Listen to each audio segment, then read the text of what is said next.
Það sem að höfða til mín það að Píratar eru frjálslynd, félagshyggjusinnað og andpopulískt umbótaafl í íslensku samfélagi og þetta hreyfing sem að óspillt og hefur ekki enn fengið tækifæri til þess að láta til sín taka, þar að segja að við höfum aldrei verið í stjórn, allavega ekki í landsmálunum og við höfum gert það í borginni. Píratar hafa oft farið á móti straumnum, bent á spillingu í stjórnkerfinu, eitthvað sem aðrir flokkar hafa ekki gert í sama mæli, sem hefur leitt til umbóta á þeim sviðum.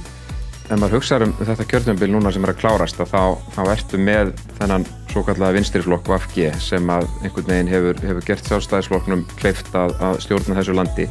Og ég held að mjög margir upplifi það að þessi vinstriflokkur séu en ekki að koma neinum af sínum málum áfram og séu bara að þjónusta Sjálfstæðisflokki. Þetta á við til dæmis varðandi stjórnarskrána, það var ekki hægt að koma því máli í gegn.